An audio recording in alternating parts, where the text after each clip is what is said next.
السلام عليكم ورحمة الله وبركاته. أهلا وسهلا بكم. معنا موضوعين يا جماعة النهاردة. الموضوع الأولاني عن صندوق قناة السويس، والموضوع التاني عن سعر الفايدة بتاع البنك المركزي المصري. تمام. أول حاجة هنتكلم عن صندوق قناة السويس. الناس طالعة عمالة تتكلم صندوق قناة السويس، والبلد بتبيع قناة السويس، والمسؤولين بيبيعوا قناة السويس، وقناة السويس المصريين اللي حفروها، وقناة السويس دي أرض مصرية، والرئيس جمال عبد الناصر أمم الشركة العالمية لقناة السويس شركة مساهمة مصرية، وعمالين هبد هبد هبد هبد. مش فاهمين أي حاجة، مش فاهمين اللي الصندوق ده صندوق سيادي لقناة السويس، بيخدم قناة السويس. يعني قناة السويس لو عايزة تعمل أي حاجة تاخد من الصندوق ده.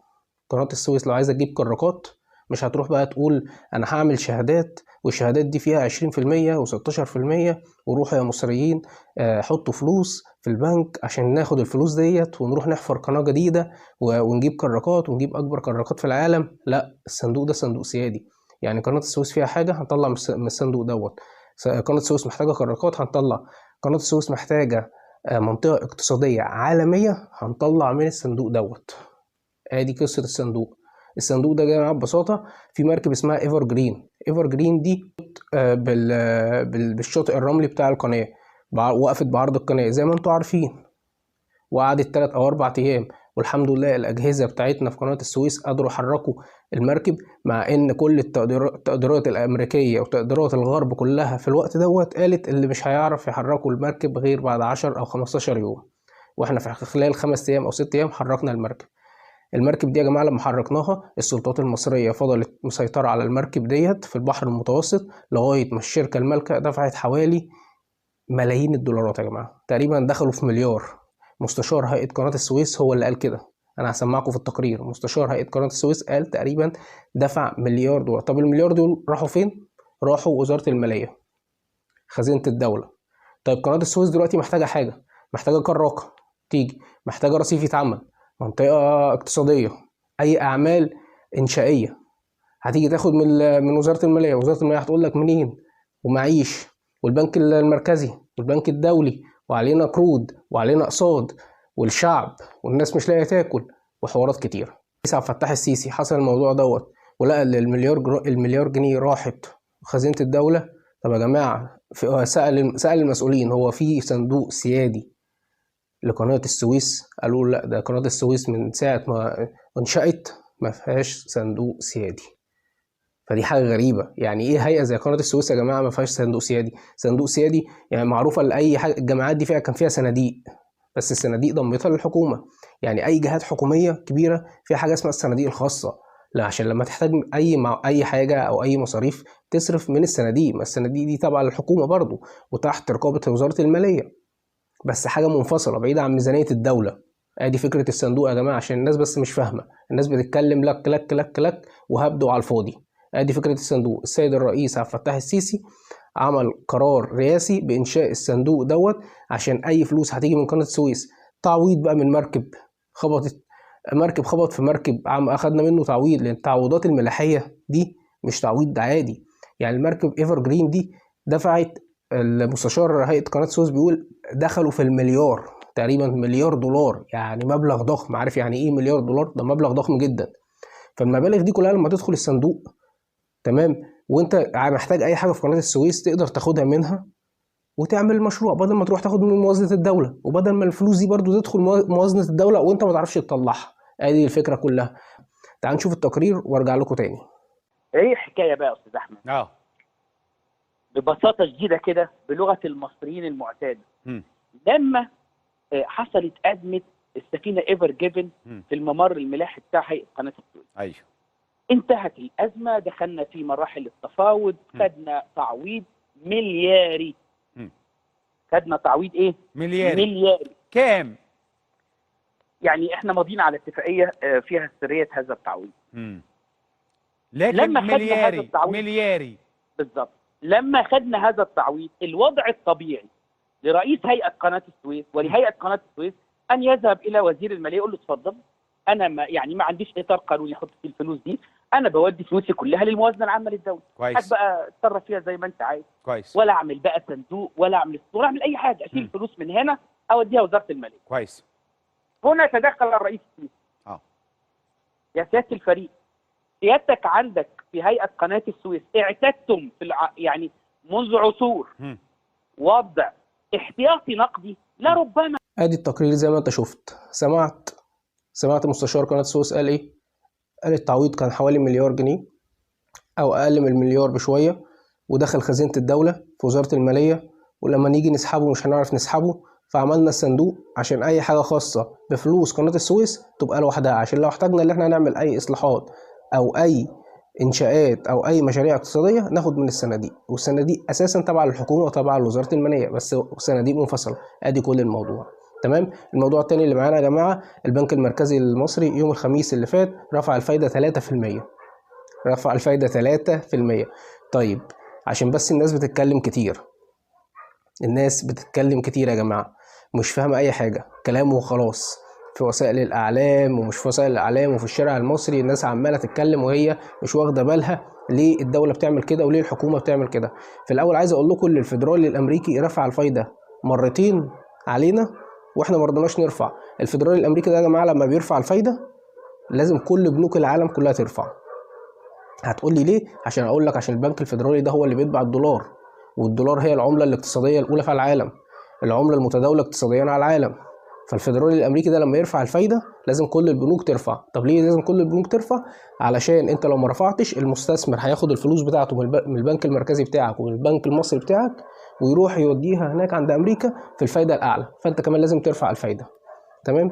طيب هو ليه رفع الفايده؟ رفع الفايده لان التضخم وصل عندك 20% يا جماعه. وصل التضخم عندك 20%. هو رفع الفايده 3% على الاقتراض والمقترض، على الاثنين. تمام.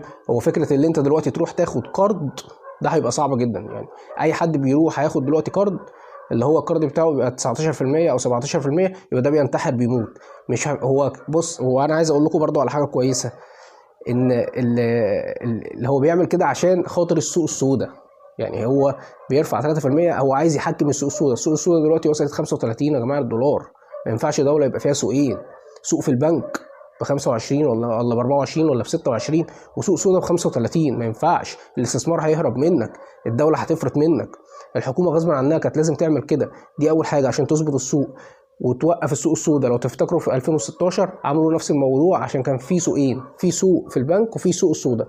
اللي احنا فيه دلوقتي ده في سوق سوداء وفي البنك. البنك يا جماعه ماشي 25. انا مش عارف بالظبط قد ايه، بس هو كان في رينج من 24 ل 25.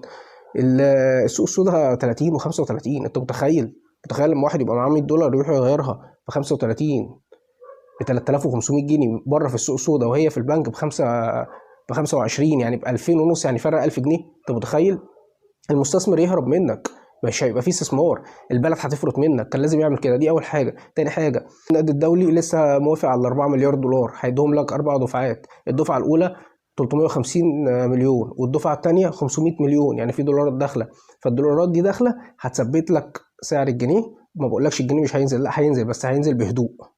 بدل ما كان ينزل يتضرب، لا هينزل بهدوء لغايه ما يثبت.